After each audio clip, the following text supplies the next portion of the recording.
Hello, welcome to Caring Connections. I'm Salley Gibney. I'm so glad you joined us today because we have such an important topic to talk about, and I have two wonderful, wonderful guests here who are going to share with me. Today we're going to share about food insecurity, or hunger as we know it. It's kind of a silent issue. We don't think about it unless perhaps we are suffering with it, or if we're volunteering, maybe at a food pantry or at a shelter or something like that. Quite honestly, I didn't give too much thought to it myself until one Saturday morning I was going to meet a friend for coffee, and I drove by St. Raymond's Church on North Main Street here in Providence, Rhode Island, and there were all of these people standing in line in the rain. There were seniors, there were adults, there were children standing in line to get food. Quite honestly, tears came to my eyes. I couldn't believe it. And that's how it is with most of us, because it is a silent issue. Did you know in Rhode Island about 120,000 people are hungry? That's 2 in 5 households. 1 in 7 children are hungry. Go to school hungry. Can you believe that? That's outrageous. Here in Rhode Island, 1 in 7 children are hungry. Well, the good news is that you and I, every single one of us, we can do something about this. You know, today we feel like there's nothing we can do, things are going crazy, but there is something we can do. We can help our neighbors. And my guests today are 2 ladies who are doing so much to impact hunger and food insufficiency, and I am so thrilled to have them. Thank you for being here. Kate and Joanna, please just tell us a little bit about yourselves. Sure, I'm Kate McDonald. I'm the Director of Communications at the Rhode Island Community Food Bank. I've been there for a little over 3 years, coming from a career in banking, believe it or not. And the move to nonprofit has just been so meaningful to me and informative of, you know, what things are really like out there. Every day, I'm Every sure. day. Yeah. So it's been great. That's great. Joanna? My name is Joanna Corcoran. I'm the Executive Director of Feed RI, which was formerly We Share Hope. We rebranded in the fall, and we rebranded because folks are in need, and we wanted to make sure that if folks need food today, they can find us today. And we found that our new name, Feed RI, really reflected more accurately what we were here to do and who we were here to help. I've been with the organization for about 4.5 years. I have come from a background in the nonprofit industry in Rhode Island, having opportunities to work with organizations that work with kids all the way from early Head Start programs all the way up to Brown University students. Wow. And that's really informed some of the programming that we are embarking on at Feed RI around making sure that youth and students in particular are being supported with food insecurity so that they can come to school not hungry and ready to learn, so that they can move through the Head Start programs all the way up to Brown University and then stay in Rhode Island and impact Rhode Island. We like to say that feeding for the future is feeding for Rhode Island's future as well. Absolutely. And when you think about it, I mean, this need that is so great out there. Now, share with us a little bit what each of your organizations do. You have a lot in common. I know there are many things that you are doing that are similar, and there are things that are different. So, Sure. Kate, tell us a little bit about the food bank. Sure. So the food bank is really a central distribution hub. We have 147 member agencies across the state. These are food pantries, meal sites, and various other types of food distributions. The food bank acquires and distributes food to all of them 5 days a week so that they can in turn feed the people in need. That's huge. And our agencies serve approximately 85,000 people per month. Oh my gosh. It's actually a record amount. Even during the height of the pandemic, we weren't serving this many people. This year, we'll distribute a little over 18 million pounds of food. Oh my gosh. When you think about that, that is so huge. It's huge. Yeah. It's huge. Joanna, how about all you're doing. Sure. Just real quick to make a comment too, just to put context to it. 85,000 people in Rhode Island. How big is the population in Rhode Island? I know. And that really puts faces to the numbers, right? Absolutely. And I really appreciate the work that the food bank does, because along with the distribution, the fact that they're also the thought leader in the state, and they frame the conversation and the publicity around bringing more light to this issue that is impacting 85,000 plus. Well, 120,000, I think the numbers, I mean, and these are increasing, aren't they? I mean, the numbers are getting, with all of the cuts that are happening, talk about the cuts, because you are federally funded. It's a piece of the pie, yes. So just recently, we have had 14 out of 20 truckloads so far of federal commodities cut.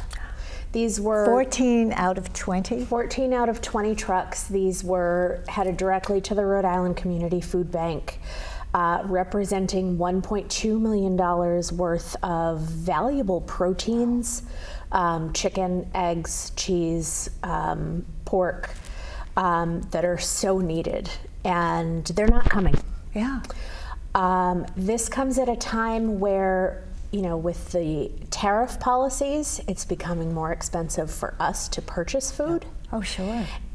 And people need it more than Just to ever get it. before. Yeah. Because when you go to the grocery store, think of what you're getting now. So Oh, it's the need is ridiculous. greater than ever. I've shopped for one person, and I'm amazed at what, you know, I'll look at them and say, are you sure? Right. This can't be possible. Right. So it's a bit of a perfect storm right now, with the need being high and cuts to what we're able to do. Well, I know I volunteer at St. Raymond's on Saturday mornings, and you see the shelves emptying. I mean, it's beyond comprehension. The line is still there, and we're running out of so many different things. You know, people will get a box of cereal and peanut butter, but everything else is bare, and it's unbelievable. Joanna, what do you see? Well, and also when you consider the impact that something like a tariff has, not only at the organizational level, but on the individual level.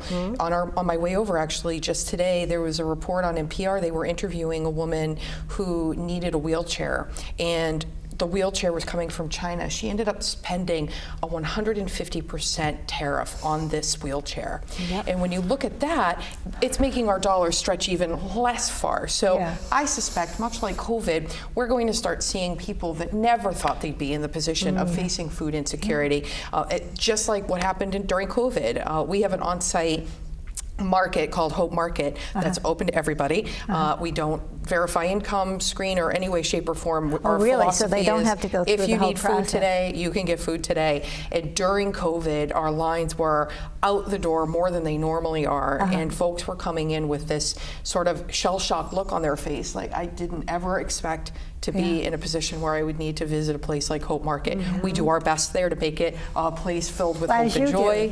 And we put on great music, and folks really tend to have a good time once they get in there, but that initial step to even walk through the door, it can be really hard for folks. So I do suspect we will be seeing even more of that in your member agencies, seeing more and more folks at the door. Absolutely. Well, at St. Raymond's, there are people there who used to volunteer, and now they're online for food. Now they're also volunteering. They're doing both, but they need the food. And you can imagine how you feel. You know, when you really are working hard, you're doing the best you can, and yet you can't afford the food that you need for your family. Yes. Right. Yes. You know? And there's a large amount of people in the state that don't necessarily qualify for those traditional forms of assistance, and who are underemployed and are trying to get by, that are struggling in hanging some on ways by their even fingernails. more so. Correct. Right.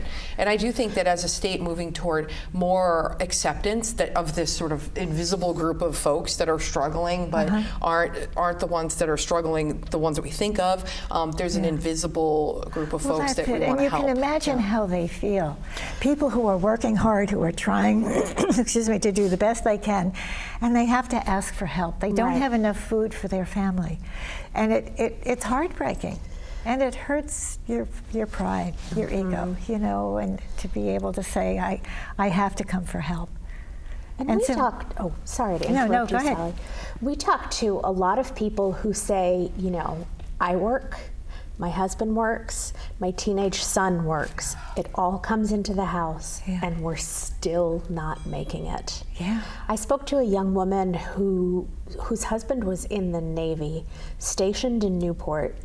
The amount that he was making was staggeringly low. Goodness. Wow. And they were receiving a lot of assistance. They had subsidized housing, and they were still just scraping by because of the cost of living. And it's people all over the state, and it's and it's just getting worse. It's everywhere, increasing. and it's getting worse. And you know, when you think about it, the numbers that I said, 1 in 7 children are hungry. Mm-hmm. You know, think about I think about my grandchildren and their class, and they maybe have 28 children in the class. That means 4 of those children are hungry. How can they learn? How can they pay attention? How can they, you know, so how can our listeners, what can we do to help? What are the different things that we can do so that we can help make a difference in this huge issue here, right here in Rhode Island? Joanna, do you want to start us? Sure. Oh, goodness. You know, I think that in times of challenge, and this is sort of the takeaway that I spend my day focusing on, is in times of challenge, there's also incredible opportunities for creativity. Absolutely. There is hope here, isn't there? There is so much hope, and there's opportunities to always sort of just do the next right thing. And I think that there's organizations in the state that are so incredibly creative with the work that they're doing, and there's so many different ways to engage around this issue of food insecurity. And I'll give you a few examples, and then also talk about what you could do through Feed RI.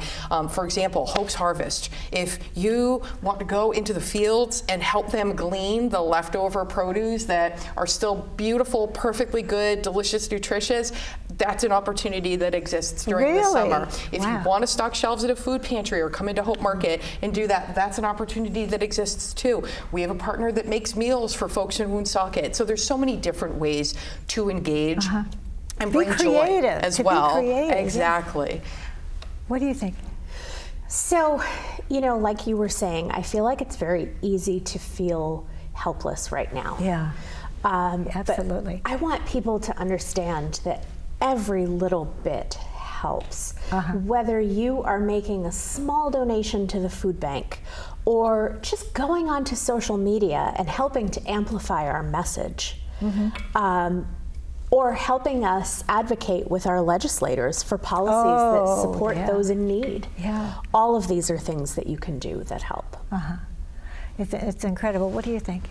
I agree, and I think that folks sometimes feel a little overwhelmed thinking that they need to commit to hours and hours at a food bank, or going out into the streets. Exactly. Every little bit counts. I mean, our share bags, for example, Sally, right? Absolutely. I love these little bags. Everyone, these are the share bags. Tell us about them. So basically, when folks come in for a tour or to volunteer for the day, we work with a lot of corporate groups that are amazing and bring in their staff and team to help fight hunger.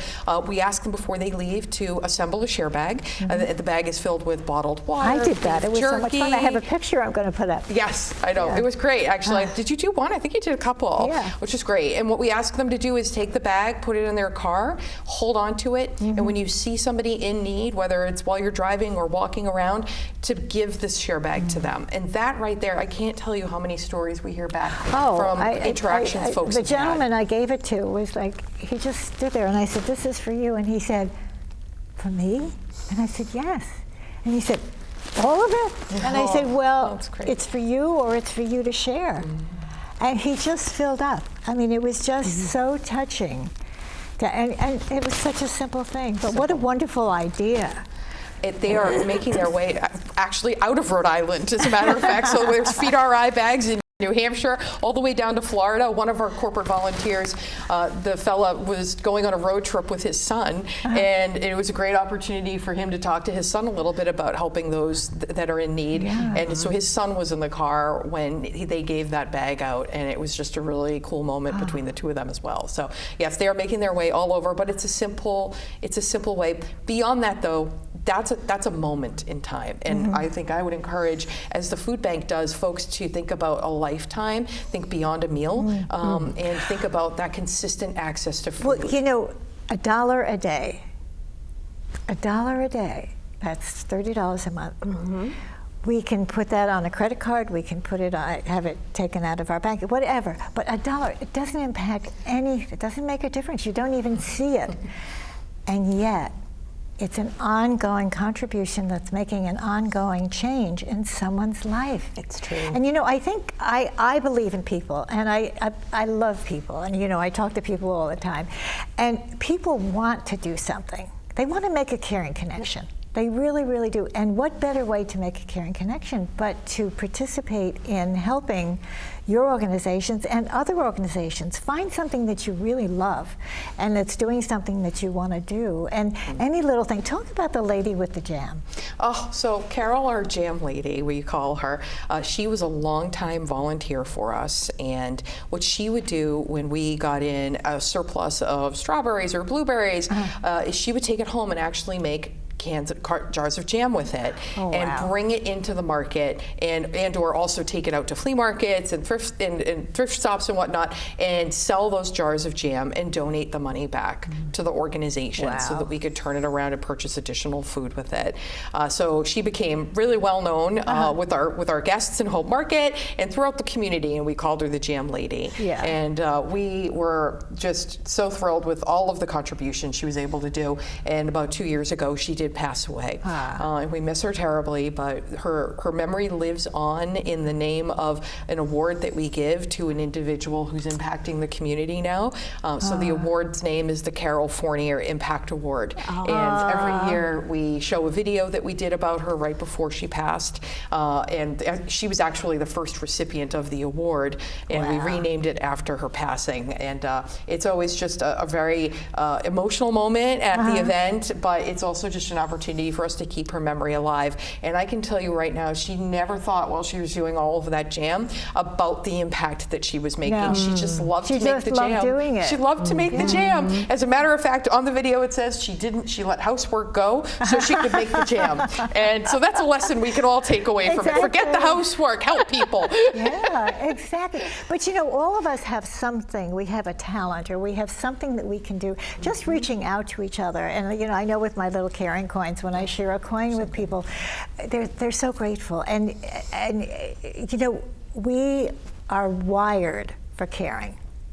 Just the fact that when we do something special, those endorphins, you know, make us feel good. So every little thing we do is good for us too. Absolutely. You know, and I think today, like we were saying, people feel like, oh my gosh, you know, what can we do? It's overwhelming. But there are so many things that we can do. Now, like as you say, if you want to go pick food, you know, in the different farms and different things, there are different other kinds of things that make a difference.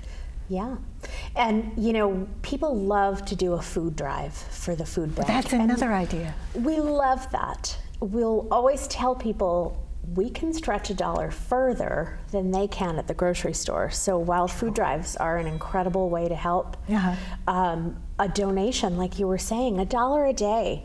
We have a monthly giving program where you can have that as well. Auto withdrawn, and like you said, you never feel it, but you are making such an impact.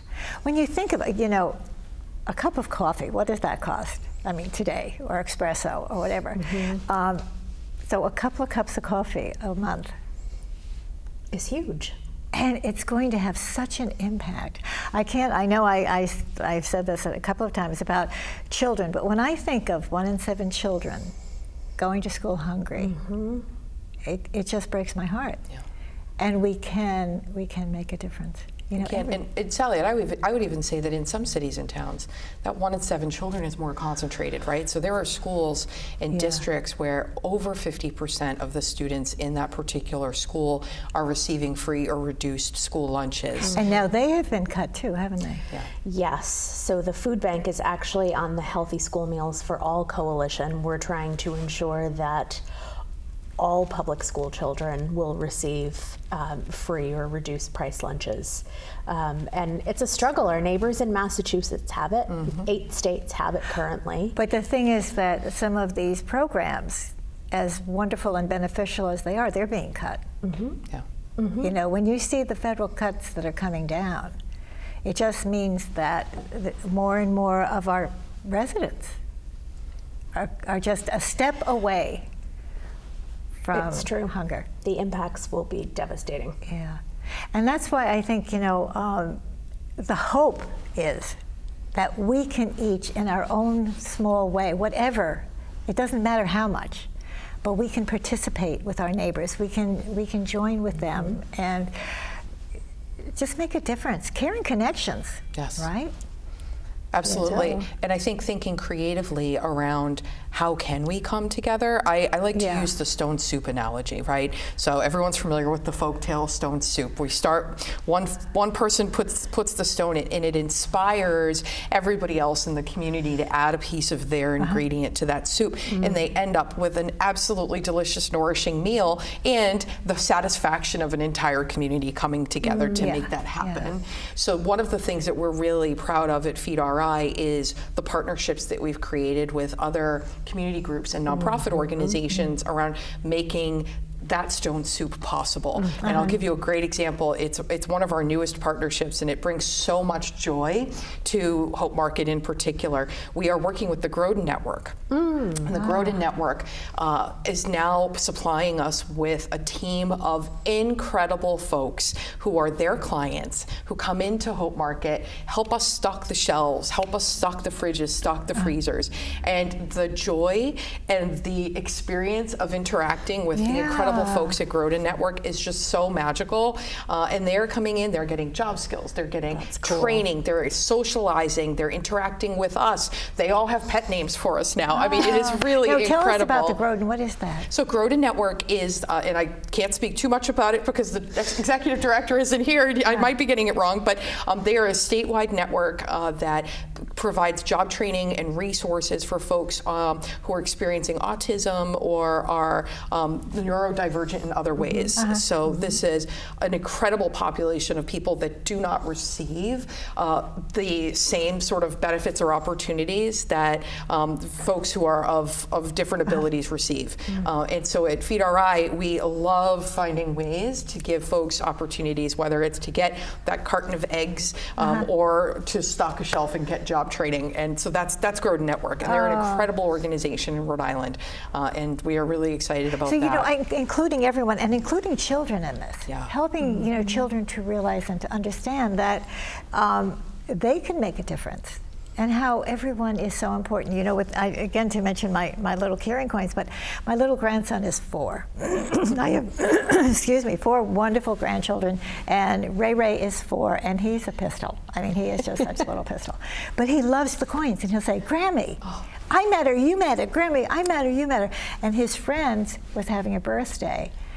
Well, he wrapped up one of these coins to bring to his friend as a birthday present, because he says, he matters, Grammy. And I thought, and this is a 4-year-old. So we should never underestimate our children and how we can teach them. And in some ways, they can be participating in this with us and have an understanding that everyone is not as fortunate as they are, and to reach out to each other, because everybody matters. And I think that these are invaluable things. So including children in the volunteering, in participating in what we're doing is just so important. One of my favorite things to do in my role is to go out to schools and talk to kids, who are very young, about what it means to be hungry. And I start off by saying, how do you feel when you're hungry? And they all raise their hands and say, cranky or, tired. And, we sort of get at what that means for all of these families. And inevitably, by the time we're done, they want to know what they can do. And I think sharing information with our children, letting them know that everyone is not as fortunate as they are, that we're all the same, we all want the same things, and yet some children are not as lucky as they are. And I think it's really important, and it grows. And I think even with our, elementary, middle school, high school children, kids, to let them know that there are things that they can do too, because they can do food drives.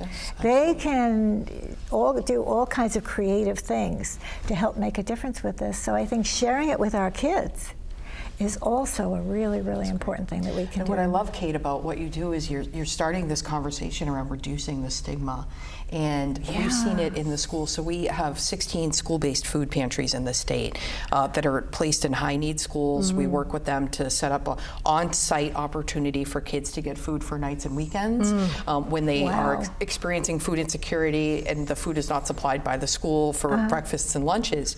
And what we have seen is the schools are starting to engage the kids in receiving those deliveries, stocking the shelves, actually acting as the PR people for the pantry. So they'll bring their friends now into the pantry. Hey, you know, so-and-so needs some food for this weekend. And I think that sort of hand-in-hand campaign of this is something folks experience, and then here's a way you can tangibly help. It's going to reduce that stigma for kids and hopefully some of the shame that's associated with food insecurity. And that rolling stomach, you know, that stomach that's growling. And I see that we have just a couple of minutes left. So would each of you like 2 minutes? Oh my goodness. One final word. Kate, why don't you start? I think I'd just like to say that, you know, anybody can help. And we are so grateful to our entire community for what everyone does to help the food bank continue this work. And we're really grateful. Yeah. Joanna? I would just encourage folks to turn off the news and get out into the community. At the end of the day, that is the antidote to the helplessness and hopelessness. Get out into the community, give somebody a share bag, go pick some veggies in the fields. That is going to help not only their mental health, but also the community overall. And moving forward, that's what this community, that's what Rhode Island is going to need. And we can do it. We absolutely can. Absolutely. I thank you so much. Oh, here, I have Karen points for both of you. Thank you. And one for you. Thank you so much. And I love you both. I love what you're doing. Thank you so much. It's so important, and I want you to come back again and share again. And for all of you out there, each one of us can make a caring connection in any way that you can think of it. Just a smile, a hi, a donation to the food cupboard or to Feed Rhode Island. Any little thing that you can do. Every little caring connection makes a difference. Thank you so much for joining us, and until next time, keep on making those caring connections. Bye.